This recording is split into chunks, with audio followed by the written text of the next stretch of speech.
Hi, Claire. Veronica, how are you? I'm good, thank you. Very nice to meet you. And it's kind of exciting to think that we will be seeing your sculpture in Leeds. I know. I am so impressed that the Henry Moore Institute managed to ship the work and get it installed. And I was bummed that I couldn't make it over because conceptually I really wanted the work to be, in terms of this portability piece, to be something that was mobile in a middle class, mundane, not mundane necessarily, but to sort of fly with me as a reference to one's offspring or something like that in terms of what we produce as artists. So, and I had built it very particularly for the show so that it actually folds up and packs up into its own bag. So I was really excited for it to sort of gather mud or gather clues as to its journey. Also, that was a bummer, but I was very happy it's traveling actually, without you. Yes, it's traveling. It's a teenager. It's old. And is that the piece Clown that's in the press release? Yes. Yeah, fantastic. Yes. Yes. Okay. Shall we go back to the beginning though? Because I'd really love to know about your early practice. You studied at Aberdeen. Yes, I did. Actually, I don't imagine inflatables were really particularly on the Surprisingly enough. I know I was trained as a painter and I studied at Aberdeen. I did my entire undergraduate there with Robbie Bush and Sandy, goodness, I'm blanking on his last name right now, but had a terrific, Joyce Cairns was one of my faculty members, so had a terrific time there. But even, in that time, trying to understand my own relationship to painting, I always knew that I would never be able to make a traditional painting in the sense that I couldn't necessarily deal with the straight edge and the flat surface. So I was always really excited about color and the process of painting and making a mess. But it took me 10 years to sort of understand how I could still make painting without the kind of traditional garb of the stretcher. And I did not figure that out until a year after graduate school, which I moved from Scotland. I left sort of right away. I got into the Art Institute in Chicago and sort of moved at 21 to the States, and I've been here ever since, scarily enough. So I've now lived longer in the States than I was at home in the UK, which is terrifying. What have I done? But you haven't done too badly. So. Yeah, I'm trying. When the eureka moment of inflatables happen, I can see if you're struggling to contain yourself or constrain yourself to a square or an oblong, yes, orthogonal shape. They really do, Yeah, exactly. I really did not get to inflatables until probably 2007, I want to say. I've only been making inflatables for the last 13, 14 years. And it took a long time to get there. But it was sort of having kids and understanding the history of avant-garde and sort of utopian architecture, and also the idea of thinking about living, breathing beings in my home, and understanding that it was important for me to somehow reference that kind of super kind of transformative experience and terrifying experience of having children and being responsible for them, but then also wanting to kind of utilize their energy or their irreverence or their chaoticness in the way that I thought about oddly painting. And it was, I also should say that I have always been somebody who's made extreme scales of work. So it's either been super monumental or super miniature. And the inflatable became a really interesting solution for me to think about the skin of the surface of the object as something that was available for me to activate through this painting lens, but that it also was this very flexible, portable, eminently lightweight, relatively lightweight material that I could make monumental sculptures and compete with or be a super aggressive woman in the art world, taking up as much space as I possibly could, but with funny, absurd, lightweight, squishy material and form. And so I think of all the work I make as self-portraiture in some weird way. And so that sort of sense of the squishy, soft body and the kind of absurdity or sort of humor that was embedded in the work, that certainly comes from Scottish heritage, in terms of being super self-effacing and making fun of oneself in a very serious way. Yeah, so making light of the art, literally. Right, literally, exactly, blowing hot air.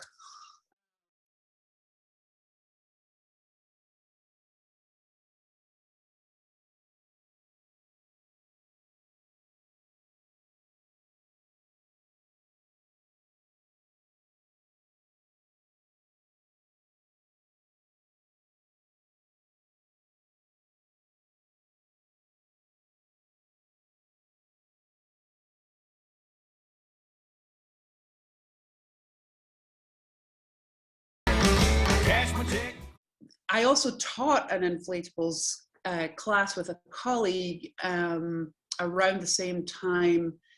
And it was sort of this conflation of different points, different aspects of trying to relate to scale and weight and a surface as a skin, but also a reference in terms of, to go back to the kid aspect. I was looking at airbags in cars a lot because I was completely freaking out about being a mom, and thinking about, okay, how do I both protect them, but also it felt like a little bit like I was smothering them. So I was trying to find a place where I could be both ebullient and kind of obnoxious, well, protective, but in some sense obnoxious too at the same time, as both a mom who, I mean, it started with the being a mom, but obviously now they're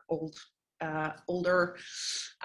So it's now moved into more thinking about really transferring that initial fear into something that is about a very feminist kind of position and taking up as much space as possible, but through humor, through sort of almost entertainment, right?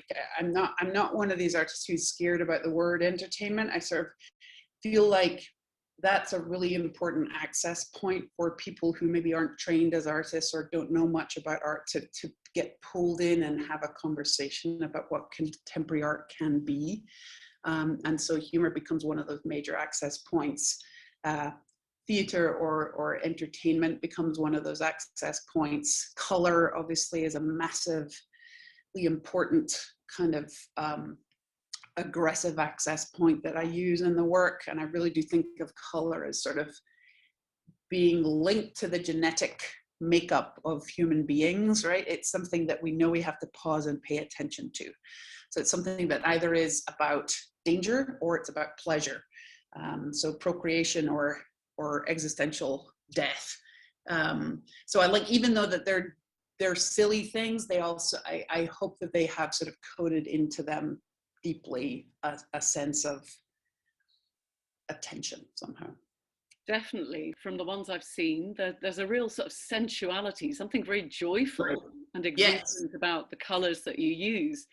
And of course, when I was looking at them, I was thinking, of course, you know, an inflatable sculpture would have that in it. But imagine you've experimented with other moods and different sort of textures.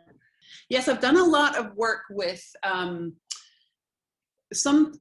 color palette is a much more soft gradient of color and has maybe more of a link to skin, as opposed to the more aggressive tattoo or kind of camouflage color palette that's often happens on the surface when it's more like a tie-dye quality to the surface.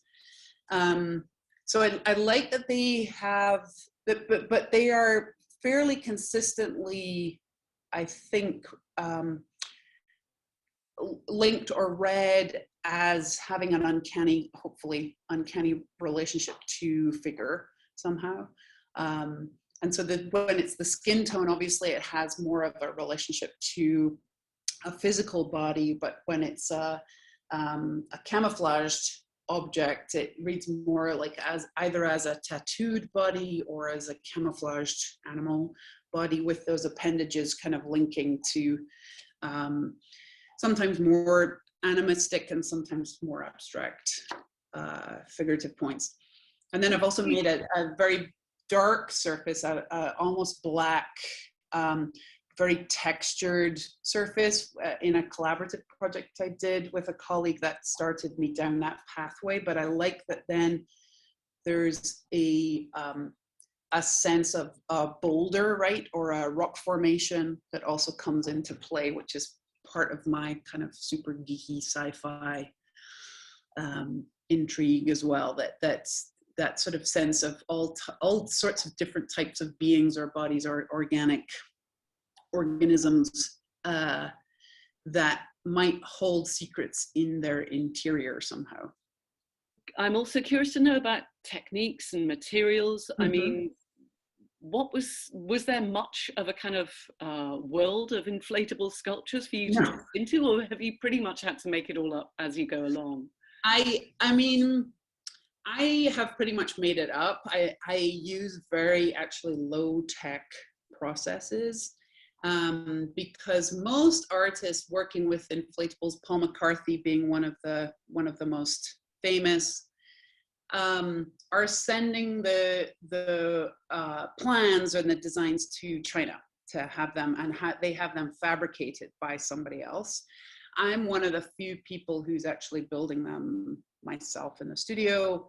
I am cutting patterns, I am sewing them together, I'm sort of jerry-rigging a system over the years that I've developed where I will stitch a backpack, like a kid's rucksack, into the sculpture, and then I cut a hole and glue the fan into the backpack. So there's a sort of valve mechanism that I'm building in the work that also obviously conceptually has a link to this relationship, my feminist kind of bent, in terms of pulling this idea of personality or character or childhood energy into the work in both material ways and formal ways. So I'm using pretty low tech materials. The one high tech thing I would use is the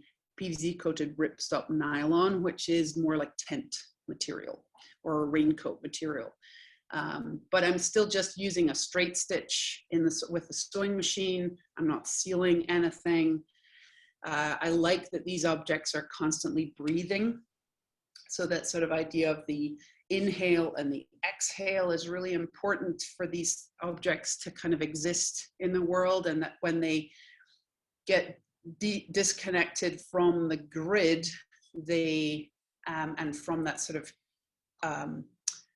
human invention of or system of energy flow, that they then will collapse and die, obviously. So that sort of idea of regeneration or existential kind of rebirth is a sort of built-in layer to the work.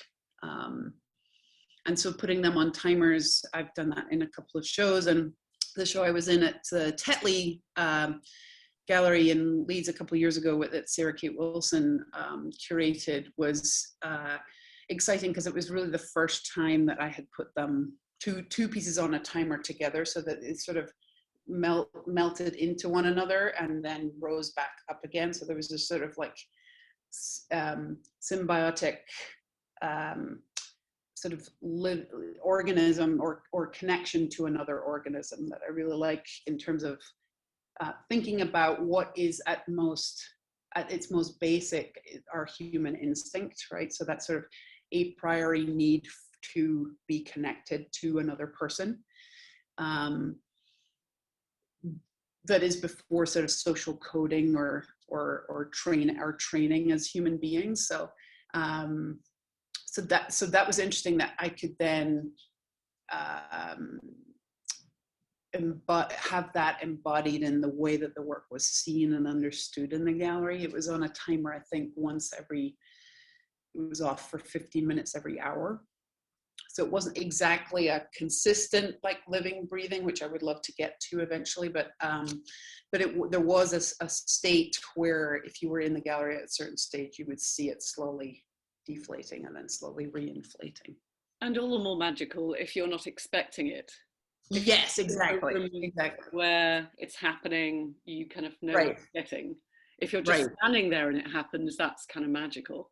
Yes, exactly. And if you weren't expecting it, for sure.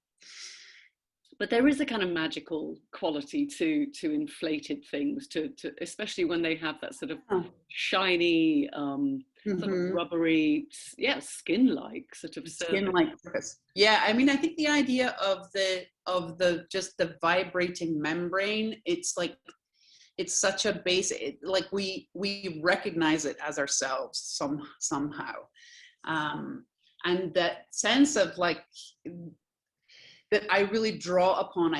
I utilize that instinct to touch stuff. And as opposed to most contemporary art where you're trained to keep your hands off, people, even trained curators and artists, just can't resist to touch them, right? And I really like that I am making demands of the viewers in that respect, or inviting them to connect with the work in a very phenomenological, physiological way. That hopefully then is part of that joyous experience, right? I had a show at the Chicago Cultural Center a few years ago, and the security guards were like freaking out because they're like, Claire, they're grown men throwing themselves at your work. I'm like, it's okay. There must have been locations where that all the qualities that you've talked about of that inflatable sculpture and their portability have been especially useful. Mm-hmm. Can you name any, particularly, standout occasions? Yeah, well, I mean, there's been many actually, because I have driven multiple times across the country with an entire show in my family minivan. And the one show that was the standout one was in Philadelphia at this space called the Icebox that is 100 feet long by 50 feet wide by 30 feet tall. And I arrived to install the show with the minivan filled with stuff. And the curators were really worried that I would not have enough work. But I only had a 24-hour period to be in Philly because of my teaching schedule. So we took all the work out the van, we laid it out, we plugged it all in, and it went and filled the entire space really. And they said there was nobody that had ever sort of taken advantage of the scale of the space with quite as much,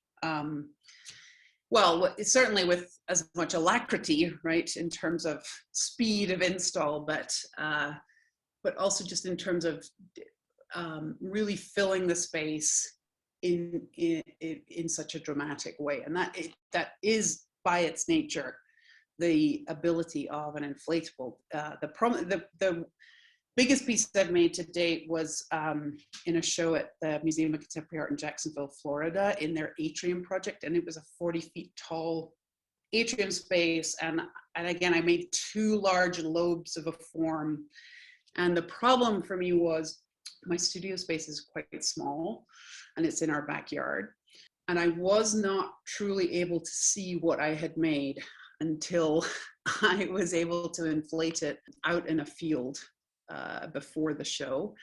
Obviously, I've made them enough now that I have a pretty good sense of what they're going to look like, but just the mental sort of math that you're having to do, or not math, because I'm really not a math person, but the mental sort of shaping and formulation of the form that you're having to do without being able to necessarily visibly see it. And even the painting happens when the piece is deflated often. So it's picking up the folds of the material, and it's sort of it's a very fast painting process, often with stencils and sort of pieces of pine wood that I'm laying down to prevent the paint from getting everywhere. I'm sort of gathering the material as you would in tie-dye. So that aspect too is that it sort of ends up taking a huge amount of space, but it is fairly flexible in terms of how it's made and painted. Like I don't have to all the time have it be inflated in order to paint it. Right. I mean, the piece you're talking about, the piece in question, the huge one, were you pleased with how it worked, having not really? Yes, I was very excited to see that I had done it right. That it fit perfectly. It did exactly what I was hoping it would do. I had built, that was a sort of one of the early times that I had built plastic windows into the piece so that one could actually see up into this sort of cathedral-like domed space as a viewer underneath it, so people could walk underneath it. It was hanging from the ceiling, and then as they rose up the 3 levels of the museum, they could see into the eye openings of the piece when they were at another level. So I really like that I was able to draw upon my desire for people to have this like experience, like looking at something like natural phenomena out in the world, right? Giant clouds or a rainbow or something like that. And there is a wow factor, but there's also sort of intimacy to the way that they can touch and lay down. I built a large bean bag. I included a rug so that they could sort of rest underneath the form and sort of have a little bit of a slower kind of meditative experience. Nice. And it was very stained glass like, it was very church-like, I think, because the interior space was, well, massive. It was skylight, so it was lit from above. And I had painted the inside as well as the outside on this sculpture, so you could sort of have an equal kind of understanding of the skin of the work, both externally and internally.